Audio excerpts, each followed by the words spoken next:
এই ফেরাউন যখন বনু ইসরায়েলকে নির্যাতন করতে লাগলো, তখন আল্লাহ পাক একজন নবী পাঠালেন, তার নাম কি?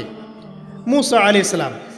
আর মুসা আলাইহিস সালাম আর ফেরাউনকে নিয়ে কোরআনুল কারীমে প্রায় 44টা সূরার মধ্যে কথা আছে। আমি হিসাব করে দেখেছি এবং আমি টুকটাক ঘাটাঘাটি করে দেখেছি যে প্রায় 44টা সূরার মধ্যে 532টা আয়াত আছে মুসা এবং ফেরাউনকে নিয়ে। কথা বুঝতে পারছেন? 532টা। কোরআনের টোটাল আয়াত কত? একদম ভুল উত্তর, 6236। 6000 কত? 236। মতবিরোধ আছে, তবে 6236টা আয়াতের পক্ষে শক্ত দলিল আছে। তো এটাকে পার্সেন্টেজ দিয়ে করবেন, যারা ম্যাথামেটিক্স পারেন তারা তো খুব সহজেই পারবেন। তো পার্সেন্টেজ করলে দেখবেন যে 8.53% আয়াত মুসা এবং ফেরাউনকে নিয়ে। 100%-এর মধ্যে প্রায় 8.5 বা 9% আয়াত কাকে নিয়ে?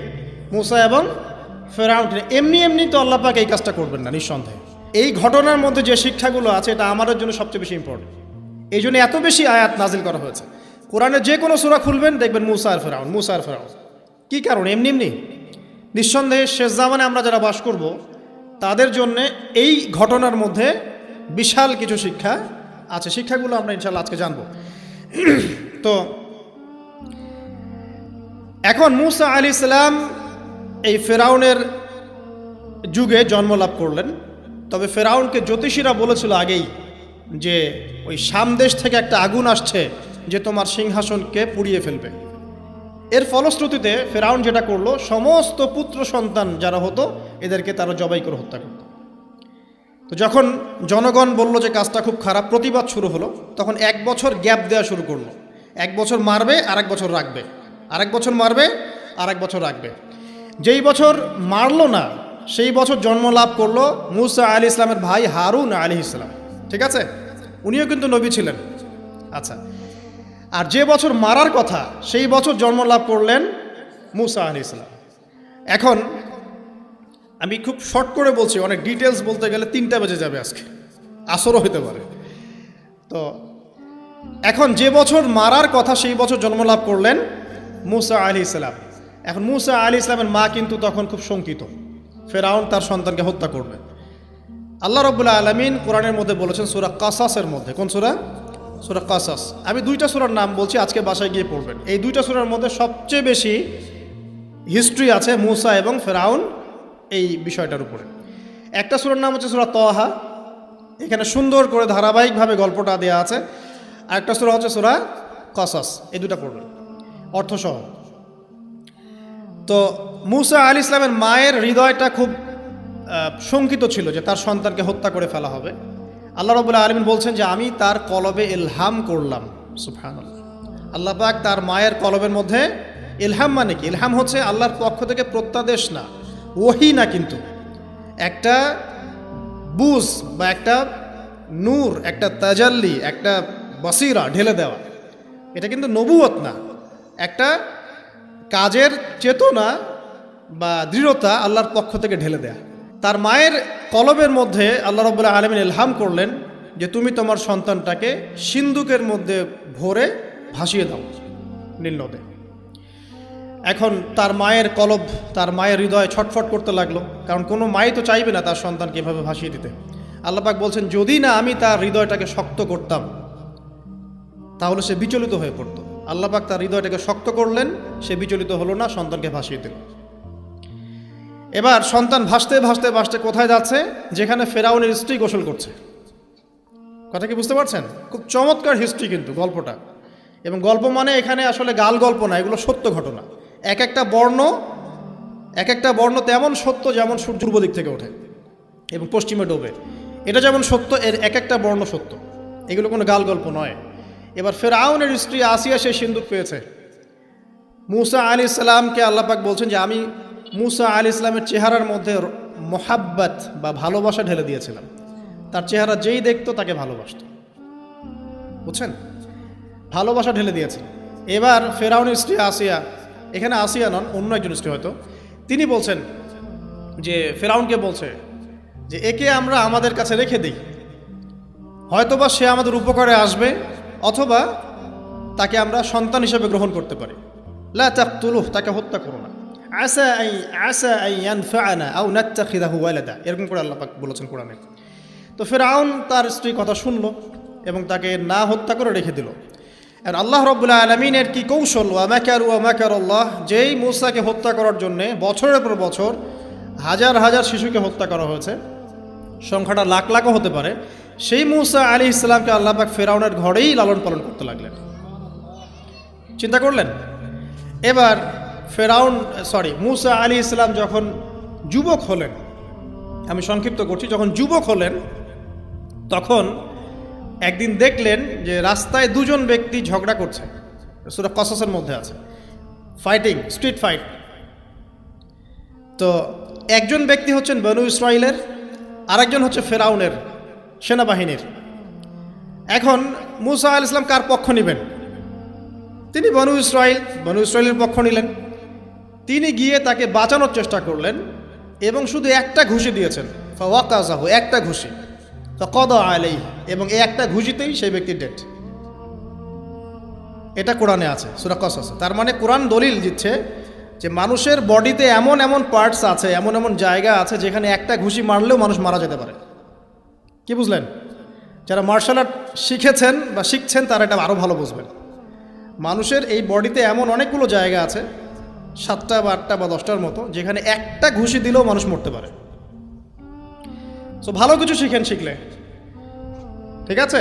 টিকটক প্রজন্ম না হয়ে আর এই মোবাইলে লুডো না খেলে ভালো কিছু শেখেন, ইনশাআল্লাহ কাজে দিবে। আত্মরক্ষা শেখা খারাপ? আচ্ছা, তো তবে দাড়ি টুপি নিয়ে শিখতে যান না, সমস্যায় পড়তে পারেন। তো এখন একটা ঘুষিতে সেই ব্যক্তি মারা গেল। তারপরের দিন আবার দেখা গেল যে ওই ব্যক্তি যাকে তিনি বাঁচিয়েছেন সেই ব্যক্তি আর আরেকজন সেনাবাহিনীর সদস্য আবার মারামারি করছে। এবার মূসা আলাইহিস সালাম বললেন যে তুমি তো একটা বোকা মানুষ। এবার সে আবার চড়াও হতে শুরু করলো মূসা আলাইহিস সালাম, কিন্তু এবার একজন ব্যক্তি এসে তাকে বললেন যে গতকাল তুমি কিন্তু একজনকে হত্যা করেছো এক ঘুষিতে, আজকে আবার তুমি এই কাজ করতে যাচ্ছ, তুমি তো এখানে স্বৈরাচারের মতো আচরণ করছো। মূসা আলাইহিস সালাম তখন আল্লাহর কাছে ক্ষমা চাইলেন, বললেন ইন্নাহু হাযা মিন আমালিশ শাইতান, এটা তো শয়তানের মতো কাজ, শয়তানের কাজ হয়ে গেল। রব্বিক ফিরলি, আল্লাহ আমাকে মাফ করে দিন। ফাগফার আল্লাহ, আল্লাহ পাক বলছেন আমি তাকে মাফ করে দিলাম। তো তিনি তো ইচ্ছাকৃতভাবে করেন নাই, করেছেন আনইনটেনশনালি, এটা হয়ে গেছে। কিন্তু এখন ফেরাউন মূসা আলাইহিস সালামকে ধাওয়া করতে শুরু করলো, কারণ ফেরাউনের দৃষ্টিতে মূসা আলাইহিস সালাম একটা মার্ডার করেছেন তার দৃষ্টিতে, কিন্তু মূসা আলাইহিস সালাম তো আর এটা করেন নাই, ইচ্ছা করে এটা হয়নি, অ্যাক্সিডেন্টলি হয়ে গেছে। এখন মূসা আলাইহিস সালামকে এক ব্যক্তি এসে বলল তুমি এখান থেকে তাড়াতাড়ি পালাও, এই মিশরে থাকলে ফেরাউন তোমাকে ধরে এখন শাস্তি দিবে। এখন মূসা আলাইহিস সালাম বাধ্য হয়ে মিশর থেকে চলে যাচ্ছেন কোথায়? মাদিয়ান। কোন জায়গা? মাদিয়ান। এটাও আরবের মধ্যে একটা জায়গা, যেই জায়গার নবী হচ্ছেন শুআইব আলাইহিস সালাম। কি নাম? আচ্ছা, এবার শুআইব আলাইহিস সালামের সেই কওমে মূসা আলাইহিস সালাম গেলেন, না খাবার আছে, না পানি, না কাপড়, কিছুই নাই, একদম রিক্ত হস্ত। সেখানে গিয়ে তিনি দেখলেন যে এমনই একটা জলাশয়, হয়তোবা আল্লাহ ভালো জানেন, সেই জলাশয়ের কাছে কিছু মানুষ পানি পান করাচ্ছে গবাদি পশুদেরকে। আমি কি বুঝাতে পারছি? আচ্ছা, তো দূরে দুজন মেয়ে দাঁড়িয়ে আছে, এই দুজন মেয়ে অনেকক্ষণ থেকে দাঁড়িয়ে আছে, তারা পানি পান করাতে পারছে না। মূসা আলাইহিস সালাম অনেকক্ষণ থেকে অবজার্ভ করছেন যে মেয়ে দুটো পানি পান করাতে পারছে না গবাদি পশুদেরকে। তিনি প্রথমে একটু অস্বস্তি বোধ করলেন, তারপরে আবার গেলেন তাদের কাছে, গিয়ে বললেন কি সমস্যা। তখন সেই মেয়েরা বলল যতক্ষণ পর্যন্ত আমার কওমের লোকেরা এখান থেকে সরে যায় না ততক্ষণ আমরা পানি পান করাতে পারি না, কারণ আমরা দুর্বল, মেয়ে মানুষকে টাইম দিচ্ছেন আর কি। আর এদিকে আমাদের বাবা অত্যন্ত বৃদ্ধ মানুষ, বাসায় পড়ে আছেন একা। তখন মূসা আলাইহিস সালাম যুবক ছিলেন এবং তিনি কিন্তু শক্তিশালী ছিলেন, কওয়িউন আমিন, বিশ্বস্ত এবং শক্তিশালী। ওই যে এক ঘুষিতে মানুষ মারা মানুষ, কি মনে করছেন? তো তিনি এবার ওই গবাদি পশুদেরকে নিয়ে এসে পানি পান করালেন। পানি পান করিয়ে তিনি একটা গাছের ছায়ায় গিয়ে বসলেন। এই প্রত্যেকটা কথা কিন্তু কোরআনে আছে, প্রতিটা কথাই। সূরা কসস পড়েন, সূরা তাহা পড়েন। গাছের ছায়ায় বসে তিনি একটা দোয়া করছেন, এবার হাত উঁচু করে দোয়া করছেন, রব্বি, হে আমার প্রতিপালক, ইন্নী লিমা আনজালতা ইলাইয়া মিন খাইরিন ফাকির, হে আল্লাহ, আপনি আমার প্রতি যে রহমত বা যে করুণা বর্ষণ করবেন এর জন্য আমি ফকির হয়ে বসে আছি। দোয়ার ভাষাটা শুনছেন? আল্লাহ, আপনি আমার প্রতি যে করুণা বর্ষণ করবেন আমি এর জন্য ফকির হয়ে বসে আছি। তো প্রত্যেকটা নেক কাজ করার পরে এরকম দোয়া করা সুন্নত, দোয়া কবুল হয়ে যাবে ইনশাআল্লাহ। দোয়া সাথে সাথে কবুল হয়ে গেল। এখন ওই দুইজন মেয়ের মধ্যে একজন মেয়ে হেঁটে হেঁটে আসছে। ওই মেয়ে কিভাবে হেঁটে এসেছে সেটাও কোরআন বলেছে, কিভাবে হেঁটে এসেছে সেটাও কোরআনে বলেছে সূরা কসাসের মধ্যে। সূরা কসাসে আল্লাহ পাক বলছেন ওই দুইজন মেয়ের মধ্যে একজন হেঁটে হেঁটে আসলো লাজুক পায়ে। কেমন পায়ে? লাজুক পায়ে। যেই চলাফেরা আপনি এখনকার মেয়েদের মধ্যে দেখতে পারবেন না। এখনকার মেয়েদের হাঁটার মধ্যে লজ্জা আছে? লজ্জাশীলতার সাথে লাজুক ভঙ্গিতে সেই মেয়ে হেঁটে হেঁটে আসলো। আল্লাহ পাক সেই কথাটাও কোরআনে বলেছেন। এখনকার যে পশ্চিমা সংস্কৃতির অনুকরণ করে যে মেয়েরা, এদের মধ্যে আপনি এই ভাবটা পাবেন? তাদের হাঁটা দেখলে আপনি মনে হবে লজ্জা আছে ভিতরে কোনো। এই বিষয়টা নিয়ে খুব ভাবছিলাম। দেখেন সূরা আরাফের মধ্যে আল্লাহ পাক বলেছেন যে শয়তান তোমাদের পিতা এবং মাতাকে জান্নাত থেকে বের করে দিয়েছে, তোমরা শয়তান সম্পর্কে সতর্ক থেকো। যখন জান্নাত থেকে বের হয়ে যাবেন তার আগে যখন তারা ওই যে গাছের কাছে গিয়েছেন, সর্বপ্রথম যে ঘটনা ঘটেছে সেটা হলো গায়ের কাপড় খুলে গেছে। আমি কথা বুঝতে পারছেন না? ওই ফলের কাছে যাওয়ার পর সর্বপ্রথম যে ঘটনা ঘটেছে জান্নাতে, নিজেদের গায়ের কাপড় খুলে গিয়েছিল।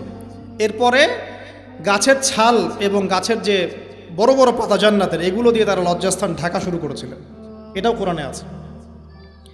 এখন আল্লাহ পাক যখন নামিয়ে দিচ্ছেন দুনিয়াতে, আদম সন্তানদেরকে আল্লাহ পাক বলছেন যে তোমরা শয়তান সম্পর্কে সতর্ক থেকো, শয়তান কিন্তু তোমাদের পিতা মাতার কাপড় খুলে নিয়েছিল।